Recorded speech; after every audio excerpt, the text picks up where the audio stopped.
ओम नमः शिवाय। श्री शिव महापुराण रुद्र संहिता पार्वती खंड अध्याय 20।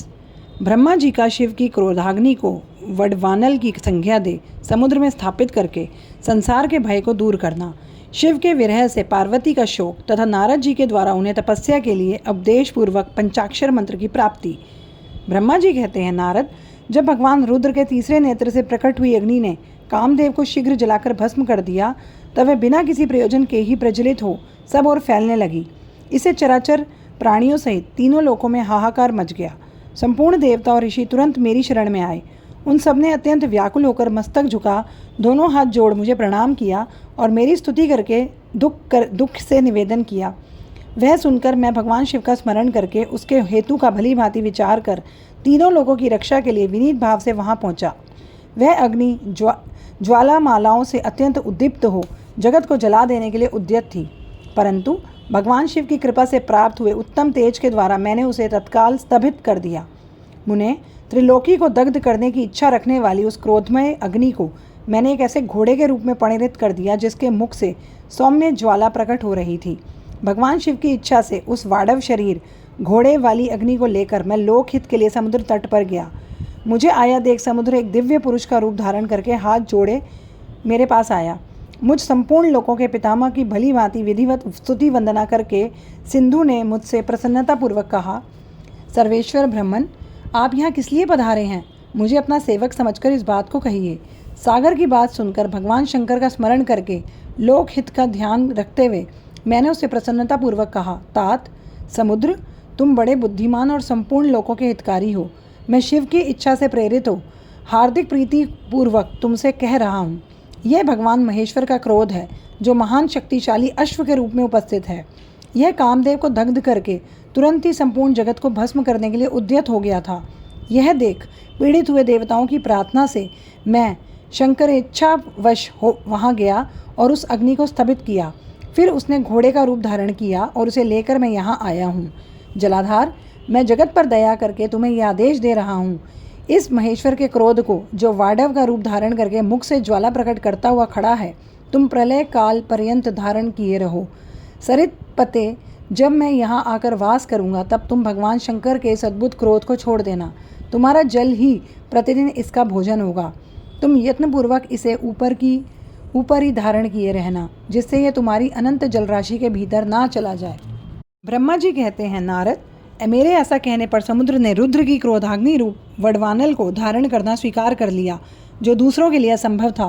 तदंतर वह वडवाग्नि समुद्र में प्रविष्ट हुई और ज्वाला मालाओं से प्रदीप्त हो सागर की जलराशि का दहन करने लगी। मुने, इससे संतुष्ट चित होकर मैं अपने लोक को चला आया और वह दिव्य रूपधारी समुद्र मुझे प्रणाम करके अदृश्य हो गया।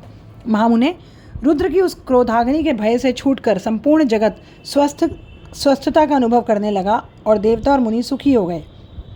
नारद जी बोले, दयानिधे, मदन दहन के पश्चात गिरिराज नंदिनी पार्वती देवी ने क्या किया? वे अपनी दोनों सखियों के साथ कहाँ गई? ब्रह्मा जी ने कहा, भगवान शंकर के नेत्र से उत्पन्न हुई आग ने जब कामदेव को दग्ध किया तब वहाँ महान अद्भुत शब्द प्रकट हुआ जिससे सारा आकाश गूंज उठा। उस महान शब्द के साथ ही कामदेव को दग्ध हुआ देख भयभीत और व्याकुल हुई पार्वती दोनों सखियों के साथ अपने घर चली गई। उस शब्द से परिवार सहित हिमवान भी बड़े विस्मय में पड़ गए और वहां गई हुई अपनी पुत्री का स्मरण करके उन्हें बड़ा कलेश हुआ। इतने में ही पार्वती दूर से आती हुई दिखाई दी। वह शंभु के विरह से रो रही थी। अपनी पुत्री को अत्यंत विह्वल हुई देख शैलराज हिमवान को बड़ा शोक हुआ और वह शीघ्र ही उसके पास जा पहुँचे।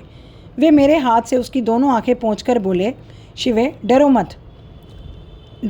मत। ऐसा कहकर अश्चलेश्वर हिमवान ने अत्यंत विह्वल हुई पार्वती को शीघ्र ही गोद में उठा लिया और उसे सांत्वना देते हुए अपने घर ले आए। कामदेव का दाह करके महादेव जी अदृश्य हो गए थे, अतः उनके विरह से पार्वती अत्यंत व्याकुल हो उठी। उन्हें कहीं भी सुख शांति नहीं मिली। पिता के घर जाकर जब वे अपनी माता से मिली उस समय पार्वती शिवा ने अपना नया जन्म हुआ माना। वे अपने रूप की निंदा करने लगी और बोली, मैं मारी गई। सखियों के समझाने पर भी वह गिरिराज कुमारी कुछ समझ नहीं पाती। वे सोते जागते, खाते पीते, नहाते धोते, चलते फिरते, सखियों के बीच में खड़े होते समय भी कभी किंचित मात्र भी सुख का अनुभव नहीं करती। मेरे स्वरूप को तथा जन्म कर्म को भी धिक्कार है, ऐसा कहते हुए वह सदा ही महादेव जी की प्रत्येक चेष्टा का चिंतन करती। इस प्रकार पार्वती भगवान शिव के विरह से मन ही मन अत्यंत कलेश का अनुभव करती और किंचित मात्र भी सुख नहीं पाती थी। वह सदा शिव शिव का जप किया करती थी।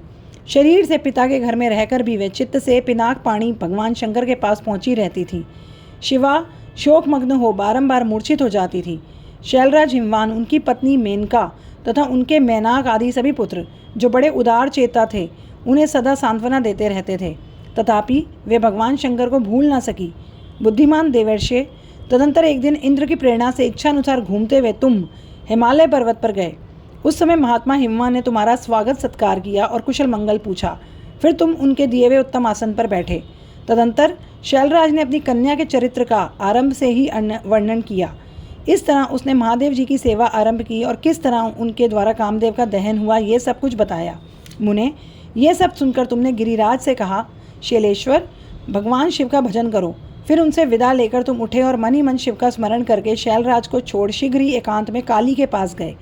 मुने, तुम लोकोपकारी, ज्ञानी तथा शिव के प्रिय भक्त हो, समस्त ज्ञानवानों के शिरोमणि हो, अतः काली के पास आ उसे संबोधित करके उसी के हित में स्थित हो उससे सादर ये सत्य वचन बोले। काली के, तुम मेरी बात सुनो, मैं दयावश सच्ची बात कह रहा हूँ। मेरा वचन तुम्हारे लिए सर्वथा हितकर, निर्दोष तथा उत्तम काम्य वस्तुओं को देने वाला होगा। तुमने यहाँ महादेव जी की सेवा अवश्य की थी, परंतु वह बिना तपस्या के गर्वयुक्त होकर की थी। दीनों पर अनुग्रह करने वाले शिव ने तुम्हारे उसी गर्व को नष्ट किया है। शिवे, तुम्हारे स्वामी महेश्वर विरक्त और महायोगी हैं। उन्होंने केवल कामदेव को जलाकर जो तुम्हें सकुशल छोड़ दिया, उसमें यही कारण है कि वे भगवान भक्त वत्सल हैं। अतः तुम उत्तम तपस्या में संलग्न हो चिरकाल तक महेश्वर की आराधना करो। तपस्या से तुम्हारा संस्कार हो जाने पर रुद्रदेव तुम्हें अपनी सहधर्मिणी बनाएंगे और तुम भी कभी उन कल्याणकारी शंभु का परित्याग नहीं करोगी।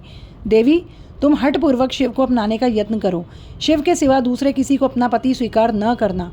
ब्रह्मा जी कहते हैं, मुने, तुम्हारी ये बात सुनकर गिरिराज कुमारी काली कुछ उल्लसित हो तुमसे हाथ जोड़ प्रसन्नतापूर्वक बोली, प्रभो, आप सर्वज्ञ तथा जगत का उपकार करने वाले हैं।